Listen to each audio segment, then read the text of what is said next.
కారణజన్ములు, చిరస్మరణీయులు, ప్రపంచం గర్వించే మహోన్నత మహనీయ మహానటులు శ్రీ నందమూరి తారక రామారావు గారి దివ్య ఆశీస్సులతో ప్రపంచంలో ఉన్న తెలుగు ప్రేక్షక లోకానికి మనుషులంతా ఒక్కటే చలనచిత్రం 50 వసంతాల శుభాకాంక్షలు.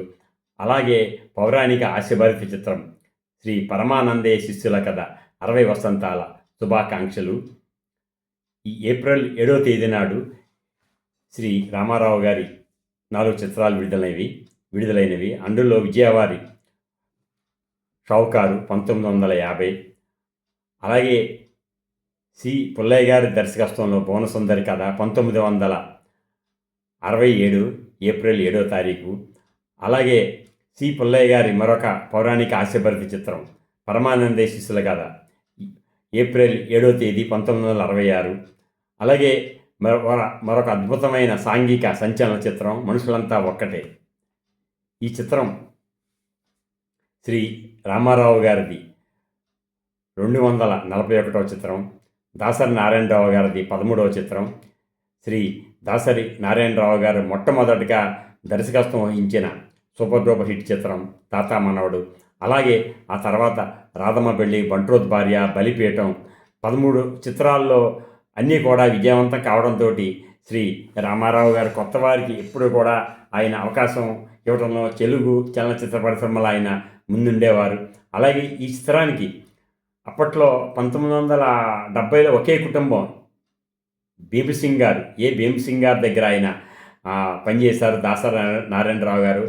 ఆ పరిచయంతో ఒక చిత్రం చేయాలన్న రామారావు గారితో ఒక చిత్రం చేయాలని తప్పన దర్శకరత్నం దాసరి నారాయణరావు గారికి కలిగింది. ఆ కోరిక ఆయన 1976 ఆదిత్య చిత్రపై నిర్మాతలు శ్రీ దుడ్డు వెంకటేశ్వరరావు గారు, వి మహేష్ గారు నిర్మించిన సంచలన సాంఘిక చిత్రం మనుషులంతా ఒకటే, నేటికి 50 వసంతాలు. ఈ చిత్రం ఒక జమీందారీ ఒక వ్యవస్థలో సత్యనారాయణ గారు, ఆయన కొడుగ్గా శ్రీ రామారావు గారు ఫస్ట్ హాఫ్లో నటించడం జరిగింది.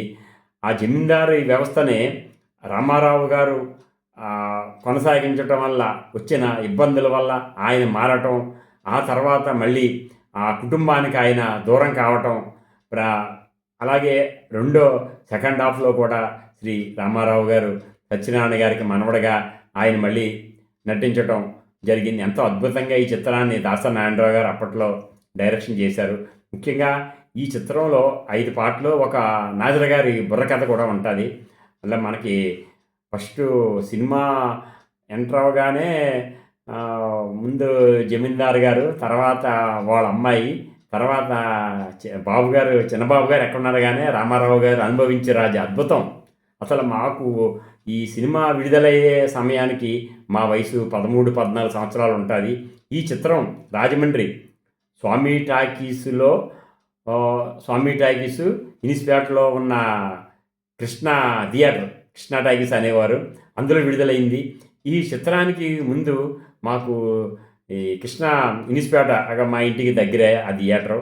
అక్కడ ఒక రామారావు గారిది ఆయన ఒక స్టాండింగ్ పొజిషన్లో గండ పట్టుకొని ఒక స్టిల్ కట్అవుట్ 6 ముక్కల కింద వచ్చింది. అది దాన్ని వాళ్ళు ఎప్పుడు దాన్ని స్టాండ్ చేసి ఎప్పుడు మనం చూస్తామని ఒక తపన, చిన్న వయసు 13 సంవత్సరాలు. ఆ స్టిల్ అద్భుతం. రామారావు గారు గన్న పట్టుకుని నిలబడ్డారంటే అసలు ఆ పాటలో ఆయన నటన కానీ ఆయన హావభావాలు కానీ నిజంగా మనకి అనేవారు ఒక రకమైన ఎమోషన్. రామారావు గారిని చూసేటప్పటికి ఆ పాటలో చాలా అద్భుతంగా ఆయన కాస్ట్యూమ్స్ కానీ ఆయన స్టైల్ కానీ ఇంకా అసలు మాకు ఆ వాల్ పోస్ట్ కానీ ఆ స్టిల్స్ కానీ చూస్తున్నంత సేపు కూడా మాకు మనసులో ఒక రకమైన ఆనందం.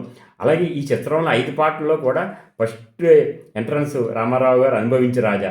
ఆ తర్వాత ఎప్పుడైతే ఈ జమీందారు సత్యనారాయణ గారికి ఈ కొడుక్కి విభేదాలు రావటం వల్ల ఆయన విడిచి వెళ్ళిపోతున్నప్పుడు మైసూరు ప్యాలెస్లో కాలం కాదు కర్మం కాదు ఇది రాసిన రాత కానే కాదని ఒక సైడ్ సాంగ్ ఉంటుంది. ఆ సైడ్ సాంగ్, అలాగే తర్వాత ఇందులో ఇంకో ముఖ్య విశేషం, అప్పట్లో ఈ రూపితరా మస్తానా పాటనే అల్లు రామలింగ, రమాప్రభా గారులపై చిత్రీకరించి ముత్యాలు వస్తావు ఆ పాట కూడా నేటికి రేడియోలో మారుమోగిద్ది. అలాగే ఇంకో అద్భుతమైన పాట శ్రీ రామారావు గారు నటించిన చిత్రాలు పేర్ల మీద పాట రాయటం, అప్పట్లో ఆ పాట అప్పటికిప్పుడు కూడా ఆ పాట సంచలనం. నిన్నే పెళ్ళాడుతా రాముడు, భీముడు, అగ్గిరాముడు, పిడుగురాముడు, టైగర్ రాముడు, శభాష్ రాముడు. ఎంతో సంచలనం సృష్టించింది ఆ పాట. మంజుల గారి మీద చిత్రీకరించారు. అలాగే ఫస్ట్ అంతా రామారావు గారితోటి జమున గారు, ఆ తర్వాత సెకండ్ హాఫ్‌లో జమున గారు రామారావు గారికి తల్లిగా ఆవిడ అద్భుతంగా నటించారు. అలాగే ఈ చిత్రానికి ఎస్. రాజేశ్వరరావు గారు సంగీత దర్శకత్వం వచ్చి అన్ని పాటల్లో కూడా ట్యూన్స్ ఎంతో అద్భుతంగా ఆయన కంపోజ్ చేశారు. నేటికి ఆ చిత్రం 50 వసంతాలు. కాలంతో పాటు పెరిగే అభిమానం, రామారావు గారి మీద మాకు అభిమానులుగా ఆ పాటలు గాని, ఆయన నటన గాని అసలు మళ్ళీ అసలు ఈ భూప్రపంచం అలాంటి గొప్ప నటుడిని మనం చూడగలమనే ఫీలింగ్ మనకి ఈ రోజుల్లో మాకు ఎన్ని సంవత్సరాలు వచ్చినా కూడా ఆయన చిత్రాలు అజరామరం. అందరికీ కూడా మనుషులంతా ఒకటే చలనచిత్రం 60 వసంతాల శుభాకాంక్షలు. అలాగే ఈ చిత్రం అప్పట్లో సంచలనం. రామారావు గారు నటన కానీ, ఆయన కాస్ట్యూమ్స్ కానీ, పాటలు కానీ ఎంతో అద్భుతంగా ఈ చిత్రాన్ని దాసరి నారాయణరావు గారు డైరెక్ట్ చేయడం జరిగింది.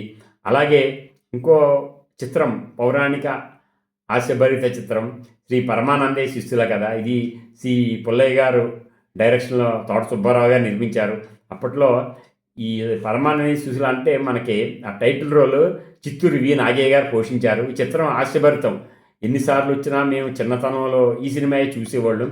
అందులో శ్రీ రామారావు గారు, కేఆర్ విజయ గారు అక్కడ ఆ చిత్రంలో నటించడం జరిగింది. అందులో కూడా మంచి ఘంటసాల గారు ఆ చిత్రానికి సంగీత దర్శకత్వం వహించారు. నేటికి ఆ చిత్రంలోని పాటలన్నీ కూడా సూపర్ డూపర్ హిట్. అందులో ముఖ్యంగా నెలరాజువైన నీవే, చెలికాడవైన నీవే ఆ పాటలో ఆ పైన రామారావు గారు అందం కానీ, కేఆర్ విజయ గారు అందం చూస్తూ ఉంటుంటే ఇప్పటికీ అది సినిమా బ్లాక్ అండ్ వైట్ అయినా కూడా ఆ స్క్రీను ఎంత అందంగా వాళ్ళిద్దరు ఎంత అందంగా ఆ పాటలో అభినయం చేశారన్నది నిజంగా తరాలు మారినా యుగాలు మారినా శ్రీ రామారావు గారి కీర్తి అజరామరం. నేటికి ఈ 2 చిత్రాలు మనుషులంతా ఒకటే 50 వసంతాల శుభాకాంక్షలు. అలాగే పౌరాణిక హాస్యభరిత చిత్రం పరమానంద శిష్యుల కథ 60 వసంతాల శుభాకాంక్షలు. ఏది ఏమైనా రామారావు గారు చిత్రాలు 60 సంవత్సరాలనే, 70 సంవత్సరాలనే, 50 సంవత్సరాలనే చెప్తున్నామంటే నిజంగా ఆయన అభిమానిగా నా జన్మ సార్థకం. ఈరోజు 4 చిత్రాలు విడుదలైనవి.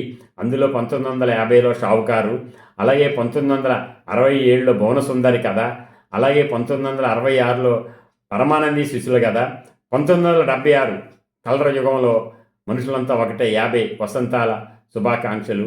ఇట్లు మీ పి. చంద్రమౌళి, నటరత్న కళామందిర్. నమస్కారాలతో.